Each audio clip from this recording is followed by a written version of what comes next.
Assalamualaikum warahmatullahi wabarakatuh. Waalaikumsalam warahmatullahi wabarakatuh. Yang terhormat Bapak Kepala Sekolah SDN 01, Bapak Ibu Dewan Guru beserta staf tenaga pendidikan SDN 01 yang saya hormati.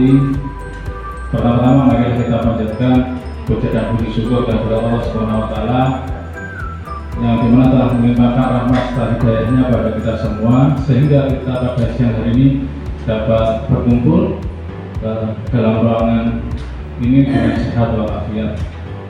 Bapak Ibu sekalian, mohon izin saya di sini akan menyampaikan program RTL atau rencana tindak lanjut pembelajaran berbasis proyek yang diselenggarakan atau disampaikan kepada komunitas belajar sekolah yang saya sebut dengan selaras. Awal mula kenapa selaras? Selaras itu akronim dari Senam Kreasi Pelajar Pancasila.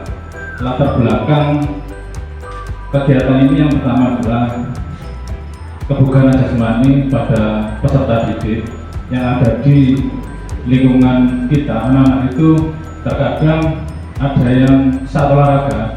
Kemarin saya menemukan ketika saya melaksanakan tes kebugaran jasmani di awal, anak-anak mengeluh capek, padahal kegiatan aktivitas fisiknya pun sederhana ataupun ringan. Anak-anak aktivitas di rumah pun banyak, di sekolah banyak beraktivitas fisik.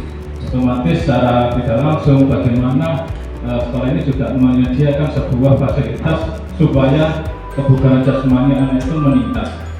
Nah, daripada itu, karena di sekolah ini harus memiliki sebuah peran, sebuah wadah supaya anak melakukan aktivitas itu, maka kami atau saya menyebutnya adalah supaya meningkat kegiatan ini saya sebut dengan selaras. Jadi anak-anak nanti akan membuat sebuah senam kita sebut selaras. Selaras kita artikan dari gerak pun harus selaras, seimbang, baik.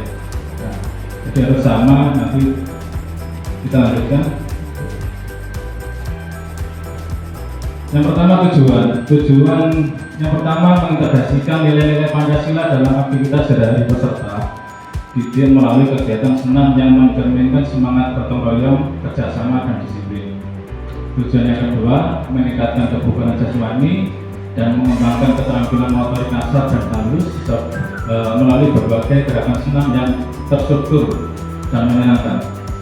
Tujuan yang ketiga, mendorong peserta didik untuk berinovasi dalam menciptakan gerakan senam yang unik dan kreatif sesuai dengan tema Pancasila. Yang keempat, menumbuhkan jiwa kepemimpinan dan kerjasama, meningkatkan kemampuan peserta didik dalam kerjasama dan memimpin kelompok dalam rangka dan melaksanakan kegiatan senam. Yang terakhir tujuannya yaitu meningkatkan kemampuan komunikasi peserta didik melalui presentasi dan demonstrasi gerakan senam kepada publik. Nah, capaian dalam langkah ini, peserta yang dilibatkan adalah peserta kelas 6 mampu menjadi agen pembiasaan kebugaran di sekolah. Kenapa saya kelas 6? 2 kali saya mencoba simulasi tentang senam yang sudah saya anggap bisa berjalan adalah kelas 6. Kelas 5 kemarin pada awal semester saya mencoba saya untuk kegiatan senam, ternyata masih bingung, butuh bimbingan lebih banyak. Kalau kelas 6 insya Allah sudah mandiri berkelompok, mereka sudah merasa sudah dewasa dan mampu, insya Allah mereka bisa melaksanakan kegiatan. Langkah-langkahnya yaitu yang pertama, di pertemuan awal pembelajaran peserta didik menentukan kelompok belajarnya dan berdiskusi mengenai jalannya kegiatan. Diskusi kelompok dan latihan itu dilaksanakan 1 minggu kurang lebih 2-3 kali. Untuk pelaksanaannya, untuk kegiatan nanti karena kita rutinnya di kegiatan Rabu dan Jumat, maka nanti aplikasinya di Rabu dan Jumat. Untuk evaluasi dan refleksinya nanti akan saya laksanakan setiap hari Sabtu untuk merefleksi atau mengevaluasinya. Nah, di garis bawah di sini peserta didik menentukan musik yang akan digunakan dan gerakan yang akan mereka tampilkan dengan norma kesopanan dan boleh menyisipkan budaya di lingkungan, budaya sekitar kita. Peserta didik bebas berlatih dengan kelompoknya dengan waktu kurang lebih 2 minggu. Nanti akan dibantu oleh fasilitator dan pembina masing-masing kelompoknya.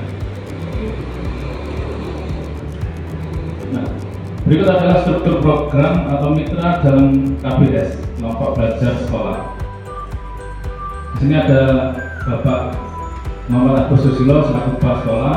Di sini nanti akan bekerja sama atau mengarahkan kepada yang pertama, karena kelas 6 yang dilibatkan otomatis nanti guru kelas 6 Pak Ari Kartono akan terlibat, lalu kami melibatkan Pak Bambang selaku pelatih tari karena nanti kemungkinan anak-anak jika punya usul atau saran gerakan tari atau sebagainya budaya lokal, kita bisa memasukkannya beberapa gerakan.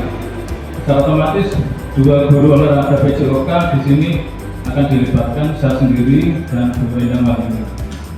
Sedangkan untuk aransemen musik di sini, karena saya yakin Bu Yuniarwi ini punya pengalaman tentang bermusik ataupun tentang menyanyi dan sebagainya, mungkin bisa membantu anak-anak memilih lagu dan sebagainya.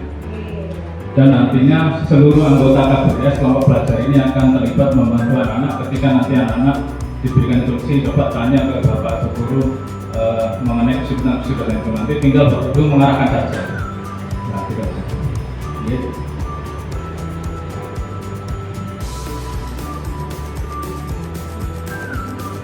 Kapasitas sekolah atau aset yang dimiliki sekolah. Yang pertama tentang manusia, kita memiliki pimpinan yang berpengalaman. Kita memiliki 16 guru, 1 pustakawati, 2 tendik yang profesional di bidangnya, dan sekolah memiliki 282 peserta didik. Yang kedua, dari sisi politik, kepala sekolah di sini kita berdampingan dengan kecamatan dan desa, kepala desa, jadi nanti kita bisa berkolaborasi dengan mereka. Secara finansial, kegiatan anggaran ini bisa dianggarkan di BOS.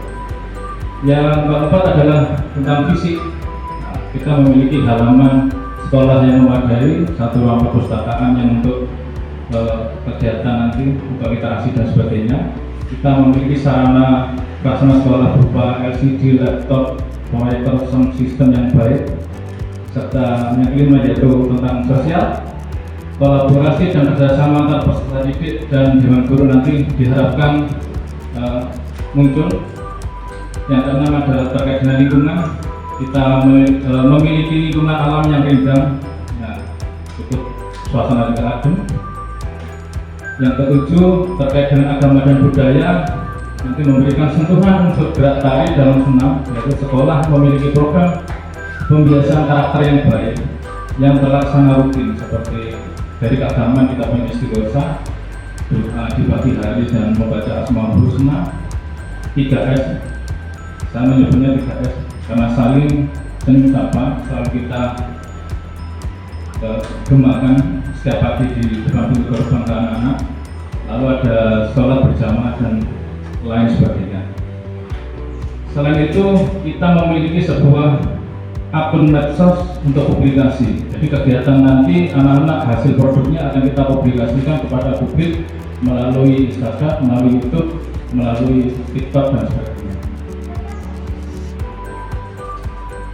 Nah, rencana evaluasi akan saya laksanakan setiap mingguan, bulanan, agar nanti kita mengetahui rencana tindak lanjutnya. Jadi setiap hari Sabtu nanti akan dievaluasi apa saja yang dievaluasi. Yang pertama, evaluasi tentang tujuan pembelajarannya. Nanti ada wawancara dengan guru dan beberapa perwakilan peserta didik sebagai yang tadi berperan. Yang kedua, nanti mengumpulkan umpan balik dari peserta didik, nanti akan saya berikan angket. Yang ketiga, refleksi guru, itu wawancara guru terhadap perencanaan, pelaksanaan dan pengelolaan pembelajaran. Ini nanti refleksi terkait dengan prosesnya nanti guru dengan beberapa sekolah bisa dilaksanakan seperti itu. Untuk evaluasi kinerja tim, Nanti refleksi lisan dan peserta didik nanti kolaborasi nanti bisa kita munculkan. Evaluasi berikutnya tentang manajemen kelas dan pengelolaan waktu berupa catatan observasi dari guru. Jadi perubahan itu semua nanti perbaikan-perbaikannya akan kita munculkan di RPS. Kemungkinan tantangan dan solusinya yang akan dihadapi, yang pertama tantangan. Yang pertama pengaturan waktu yang padat dan terbatas. Yang kedua jarak antar peserta didik yang jauh, rumahnya yang jauh. Yang ketiga terbentur jam madin ketika sore hari. Yang keempat motivasi peserta didik yang menurun. Yang kelima kegiatan agustusan yang menyita waktu banyak. Maksudnya seperti ini. Apabila anak tidak bisa mengembangkan di waktu di sekolah, jam-jam sekolah, otomatis mereka akan mengembangkan di rumah. Tetapi di rumah mereka jarak antar rumah mereka jauh, kesulitannya di situ. Apalagi ketika sudah pulang mereka terbentuk jam madin, jam 2, jam 1. Otomatis mereka tidak memiliki waktu itu. Maka solusinya yang pertama memanfaatkan waktu dengan baik. Yang kedua berkolaborasi dengan keluarga. Yang ketiga, bersinergi dengan sejawat agar termotivasi. Yang keempat, memanfaatkan waktu luang dengan baik. Artinya, apabila tidak bisa bertemu dengan temannya di rumah, mereka bisa bekerja sama dengan orang tua. Jadi, melibatkan orang tua untuk merancang sebuah gerakan, tetapi dalam batas nanti berkelompok pasti harus satu. Jadi di sekolah nanti ketika bertemu dengan guru PJOK-nya, dengan yang lainnya nanti mereka tinggal konsultasi. Demikian pemaparan dari saya. Ada kurang lebihnya sama maaf. Nanti apabila ada yang ditanyakan, monggo saya berikan waktu dan ruang pada jenengan sekalian. Kami persilakan ada tanya jawab. Monggo.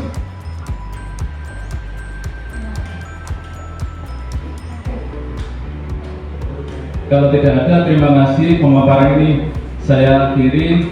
Ada kurang lebihnya saya mohon maaf. Terima kasih atas kerjasamanya. Saya ucapkan kembali kepada jenengan semua. Mudah-mudahan kegiatan ini berhasil dan terlaksana dengan baik. Amin. Terima kasih atas waktunya. Saya akhiri. Assalamualaikum warahmatullahi wabarakatuh. Waalaikumsalam warahmatullahi wabarakatuh.